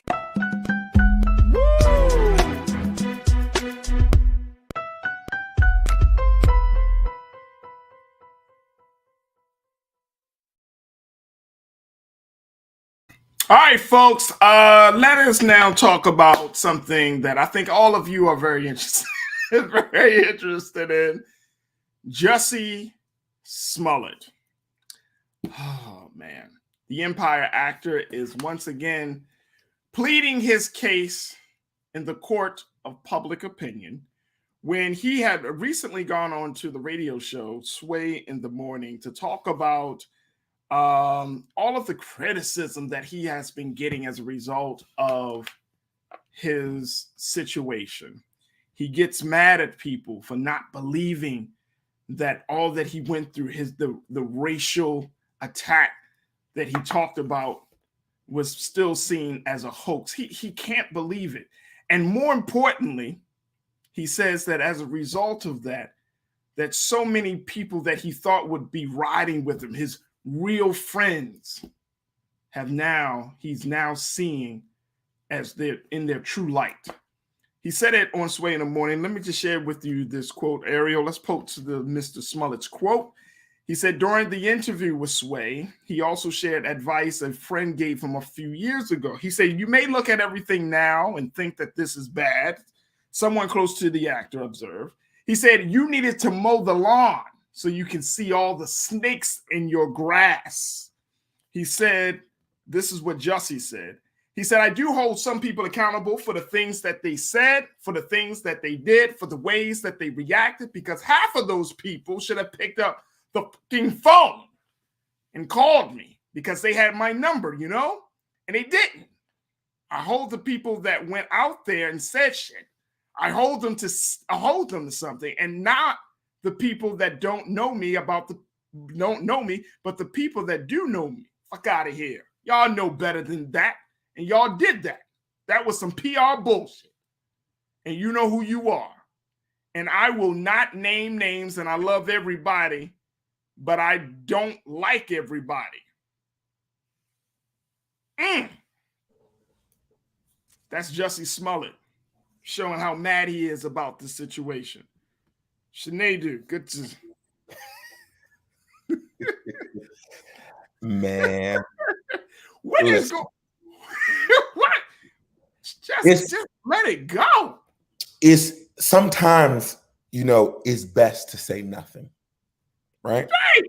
And I think, let me tell you, and this is really funny, I take a lot of my advice literally by watching a very successful businesswoman by the name of Beyonce Giselle Knowles-Carter. The pundits are going to talk either way. Right. And the more you give them something to talk about, the more money they'll make, and the more it seems valuable to respond to all your responses and create new headlines for you to get upset about, for them to make another new headline, and the money still circulates, Sometimes it's best to just say nothing, because the only truth that matters is the truth of God. You believe in what you believe in. Those focus less on those who aren't standing by you and focus on those who do. I mean, I will never place my judgment. The story has always sounded interesting, for lack of better words.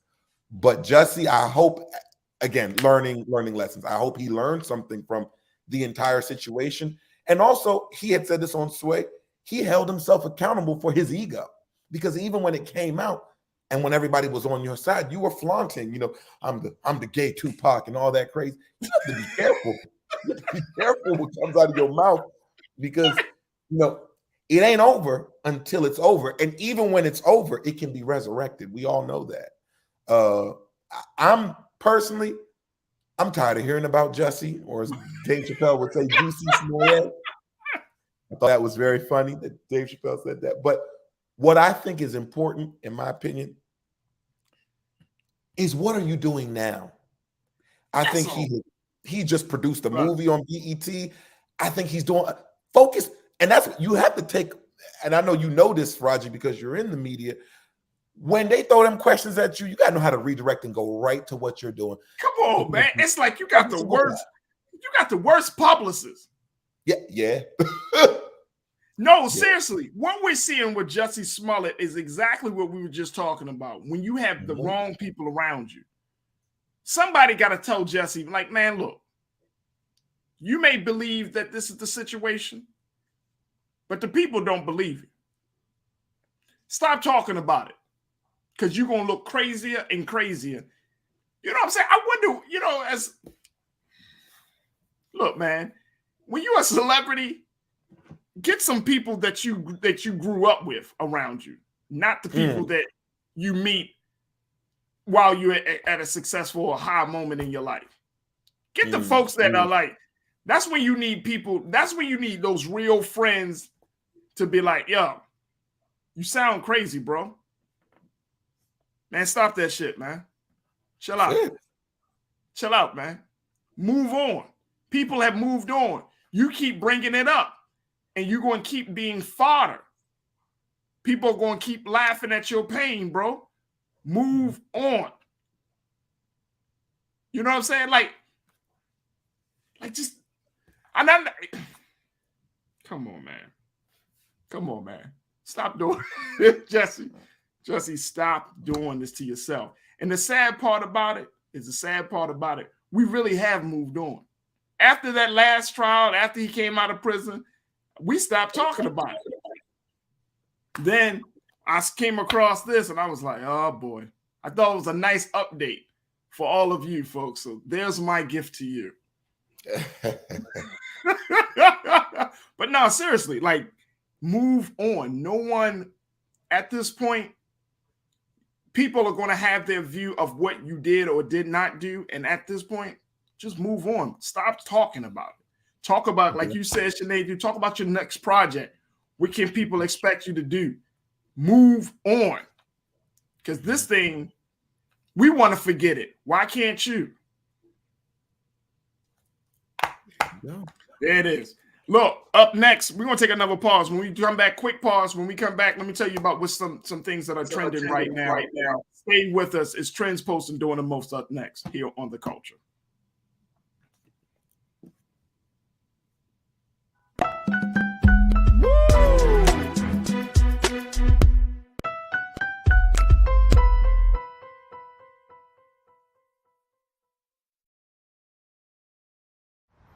How about sushi? I just had sushi for lunch yesterday.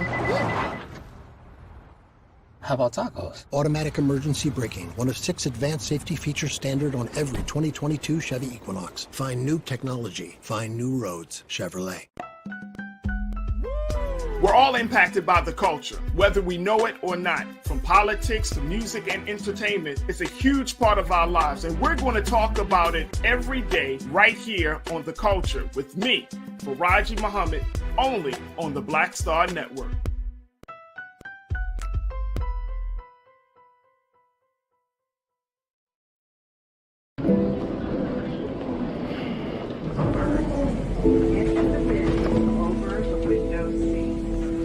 These are the only bins that will accommodate larger overboard.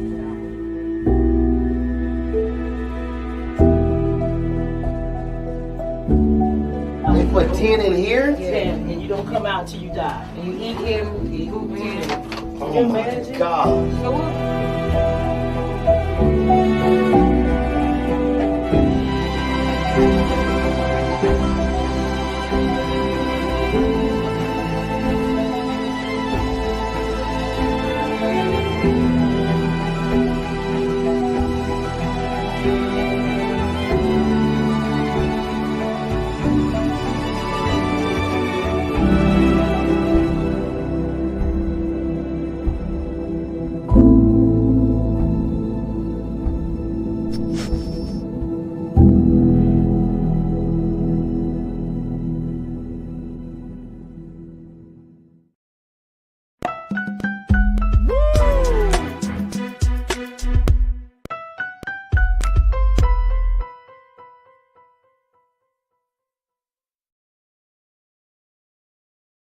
All right, folks, it's time for Trends, Posts, and Doing the Most, and telling you what some of the big trending topics that are happening on social media right now. Very quickly, folks have been talking about Deshaun Watson. Of course, this is the Browns quarterback who has recently been traded from the Houston Texans. He has reached a confidential settlement in 20 of 24 civil lawsuits alleging sexual misconduct. Now, according to the Houston attorney, Tony Busby, who represents each of the 24 accusers, all of those 20 cases have been settled, and they are working on the paperwork. According to Mr. Busby, he said once they're working through the paperwork related to those settlements, once they have done so, those particular cases will be dismissed. The terms and amounts of the settlements are confidential, and there will not be any further comment on the settlement on those cases. Now, one of the cases that has yet to be settled is Miss Ashley Solis's case. She is the first accuser, the original accuser of Deshaun Watson. Deshaun Watson is being accused of sexual misconduct and setting up a whole system where he asked women to come into, he flew women out to his residence in Houston and asked them for personal massages. And during those course of those massages, sexual misconduct allegations started to come out as he was, as women have said, that he had done everything to reveal himself, to rubbing up against the women while massages were taking place, to even going as far as doing self-pleasure while he was getting the massage. Now, Mr. Watson is also subject to potential penalty from the NFL, with Commissioner Roger Goodell still working through a probe into any potential wrongdoing by him, who could be hit with a substantial suspension if reports of Mr. Goodell's intent to deliver a 1-year ban are accurate. Now, again, the other thing about Deshaun Watson is that he signed a $230 million deal with the Cleveland Browns as part of that trade, and many people have said, what about the women? Real quick, you do the work of diversity, equity, and inclusion. How do you handle a situation like this? 20 out of 24, 4 cases still out there. Sinead, how can this be resolved, or at least what can be done to ensure that these women's voices are heard and that justice is done? My heart goes out to those women because it's unfortunate, and there's always this notion where people will say, well, he was flying you out, shouldn't you know? I mean, come on. It no means no. That's first of all. That's very important.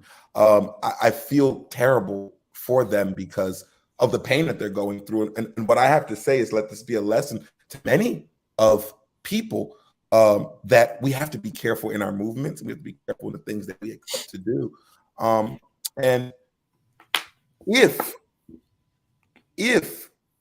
to many other affluent folks, you're inviting somebody over for a massage or whatever, and you have other intentions, it will behoove you to let that be known and maybe get something on paper, right? Yeah.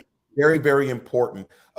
In theory, the most illegal thing that he did was not explain to these women what they were coming there for. And I think it's very important that people know they are consent. No is a complete sentence. Consent is super important. And I hope that these ladies get whatever they need to begin the journey of healing. I think so. I would agree with you first. King Lee, you checked in and said, well, it is good that brother Deshaun Watson is taking the steps needed to address these matters. I don't know, King, to be honest with you. I don't know if he really is addressing these matters. I mean, he's paying out. I don't know, but you know, that means that they have enough evidence or some circumstantial evidence to say, you know what, he did commit some level of wrongdoing and that they should be compensated for. So he's paying out, but you know, when we're living in a time where women are abused and misused and treated and wrongly, like that is still not enough.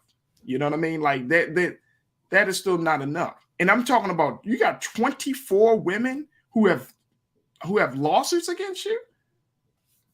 Come on, that's unacceptable. If that was Deshaun Watson, the garbage man, Deshaun Watson, the doctor, if that was Deshaun Watson, the counsel person, I mean, you got 24 women who say that who have alleged sexual misconduct from you. You wouldn't have a job. So what makes a difference now? Oh, he's an NFL quarterback. The NFL don't pay you for good character. They pay you for great physical talent. So, you know, yeah.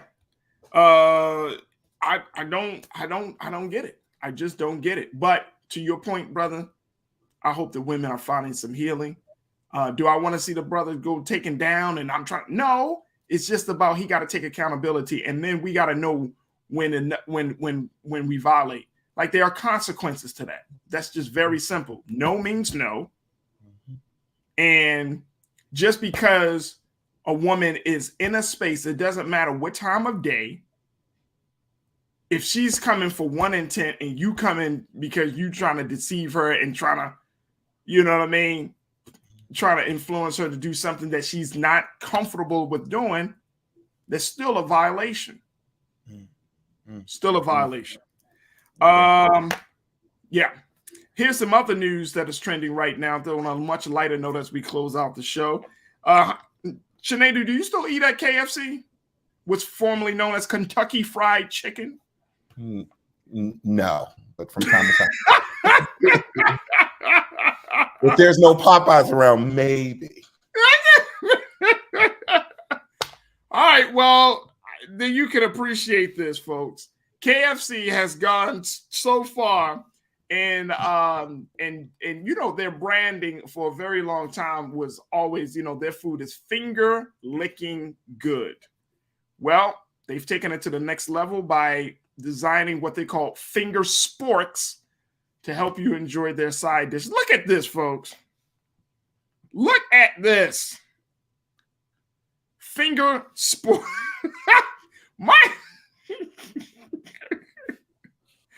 Finger Sporks, the innovative eating utensil, is free for anyone who orders a KFC Sides Lovers Meal. When did forks become so cumbersome that we can't even hold a fork? Like, do we get a fork and we like, I can't grip it. F it. Pop it on a finger. What? We can't even hold the fork? What's wrong with this? Is this hard to do? It's just like, why should they got this? You got this.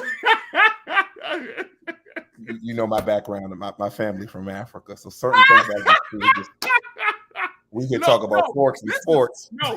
Hey, Sinead, this is offensive to. Look, I can get using hands. It's either hands or utensils, but a spork that you pop on your finger. Come on, bro.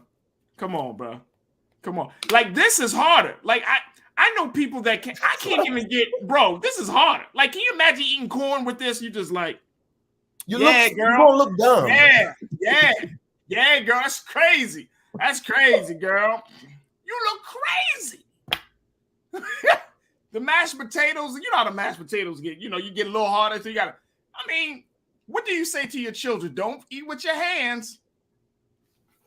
You say don't play with your food. It's like you playing with your food. Don't play with your food. Here you doing this. Mommy, what are you doing? I'm staring. Thank God they don't sell soup there. Could you imagine? Hey, Ariel, post that. Just post it. Look how small the fork is. Like, you can get like 3 kernels of corn on that. Ariel, please show me. That must be good. Look at that. Like, oh, wait a minute. 1. You can literally count how many kernels of corn you can get on that. 5. Boom. You get 5. You get 5 kernels of corn. Yeah. You should be finished that meal in a day and a half. I hate to say it, but if you pay attention to that picture, you see the color of the hand in which is holding said finger spork. That's my take. Ariel, show us the picture again. This is what they tell me. And you giving this. I can see you do this for like children, but for adults, I better not see one person. Man, I better not see one person coming out with KFC like, man, I got them sporks, man. Finger sporks. let me eat this food real quick. Hold on, yo. See what I'm saying? This is the company that is doing the most right now. The final point. Who was complaining about using utensils? You know who was complaining. Who was complaining? Nobody. No, seriously. Who was complaining? Who wrote KFC? Who put it on the back of their customer survey and say, and guess what? Guess what, KFC? I don't appreciate you passing me side orders with a fork. I'd rather have something that I can use on my fingers because my hands can't take that type of pressure. I'll tell you what, Farajii. KFC, if you don't know what to do with your money, there are 4 HBCUs in the state of Maryland that would love to use some of that funding that y'all did for that marketing and production. Y'all would do something palatable for people. This is when a company has too much money to burn or something. Look, give it to us. We'll make good use of it without using your hands. There you go. All this goes to one account to the other. No, man, this is some. Rashida said, well, this is one way to lose weight. Yeah, because it will take you 3 days to get through a side order. Be like, okay, let me get this. Yeah. Like, yo, final point. I got to say, though, imagine going to a date, having a date, and your date says, baby. Got your fingers full. They're going to have limited editions. Baby.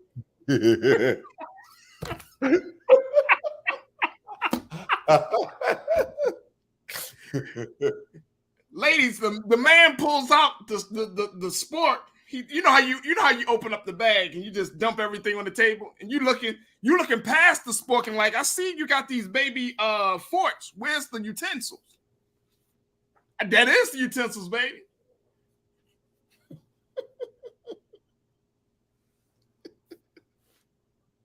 Boy, go in the kitchen and give me a damn fork.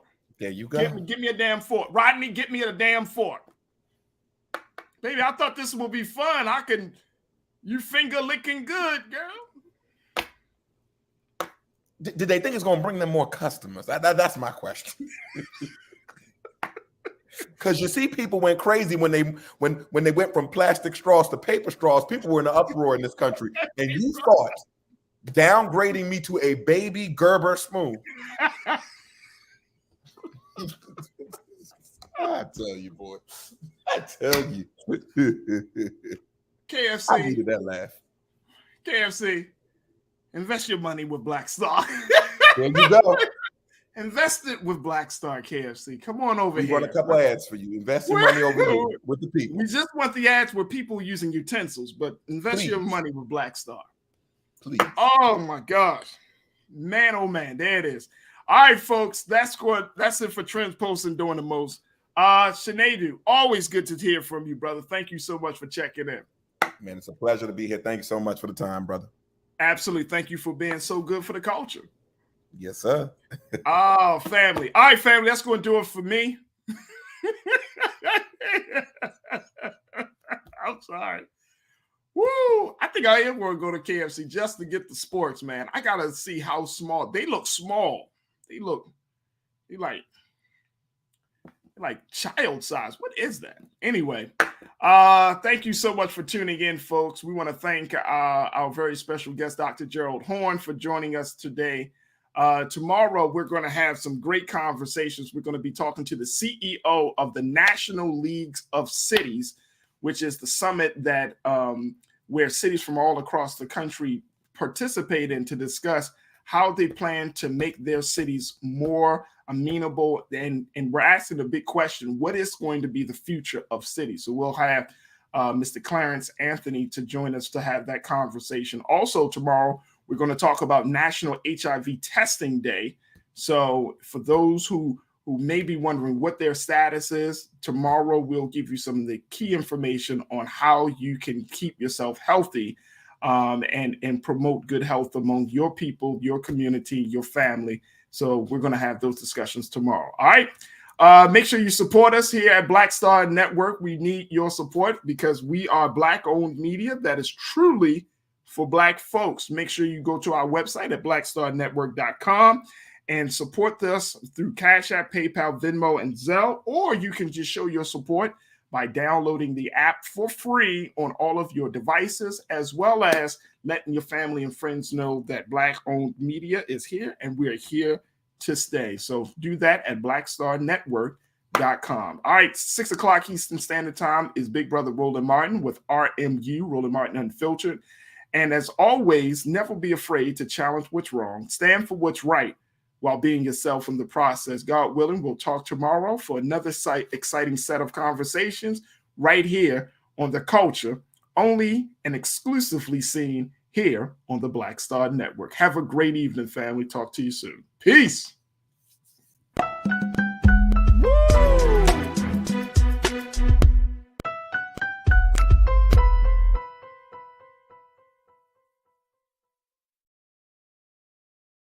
iPhone 13 on us for every customer. Current, new, everyone.